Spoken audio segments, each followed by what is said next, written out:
The Hill's Niall Stanage. Niall, first, Boris Johnson, he originally dug his heels in, saying, basically challenging his lawmakers. Go ahead, quit. But it became clear with so many leaving office, he was not able to resist what he called the herd instincts of politics. There were a number of lawmakers who referenced losing confidence. But is this a surprise that it was a groping incident by one of the members of his cabinet to lead to this moment, this explosive resignation? It certainly was a surprise in the sense that these developments have only really taken place over the past week, after Boris Johnson has, of course, been afflicted by so many controversies in the past. You mentioned the thing he said about herd instinct in his remarks a few minutes ago, and I think it was also telling that he referred to his mandate. That was why he really wanted to cling on to power, or to maintain himself in power, because he pointed out, not unreasonably, that the Conservatives had won a thumping majority in 2019 with him at the helm. But the resignations just made that untenable. You simply can't stay as Prime Minister when so many members of your government are displaying a lack of confidence in you by resigning their post. There's just no way he could continue. But he's continuing on into the fall. He mentioned that in his address, that he'll stay at the helm until his party, the Conservative Party, finds someone to replace him. But without panicking everyone, what kind of effect will this decision have on U.S.-UK relations and even the global economy? So I think there are a couple of points to be made there, Adrienne. In terms of the global economy, it's not good that there is instability in the United Kingdom. It is still a significant economy, a significant player. Now, as far as relations between the US and the UK are concerned, 2 points worth stressing. There is still a Conservative government in the UK, and there will be for some time.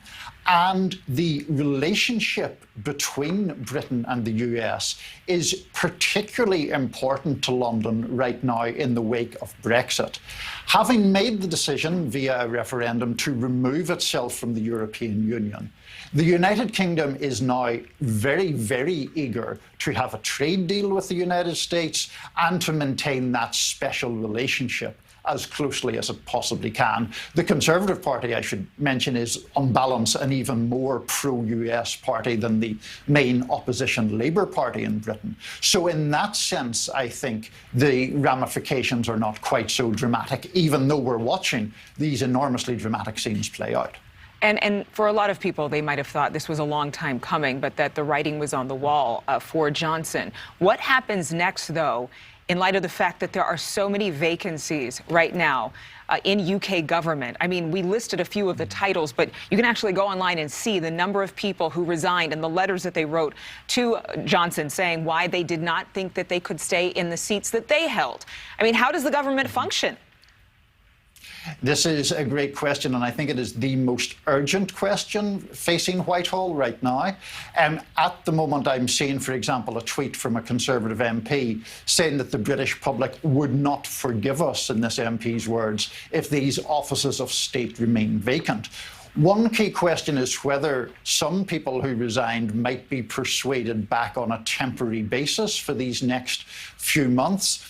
The process of electing a new Conservative leader is expected to take at least 6 weeks and will only officially be put in train, I understand, on Monday. So we're facing a significant period of time when Boris Johnson will essentially be a lame duck Prime Minister. Under those circumstances, who will be willing to serve in his government and who will not? That's an absolutely central question right now. The Treasury Minister, Helen Whately, saying there are only so many times you can apologize and move on. That point has been reached. Niall, as always, thank you for joining us. Thank you for watching. Go to newsnationnow.com to find News Nation on your television provider. And don't forget to click the red subscribe button below to get more of News Nation's fact-driven, unbiased coverage.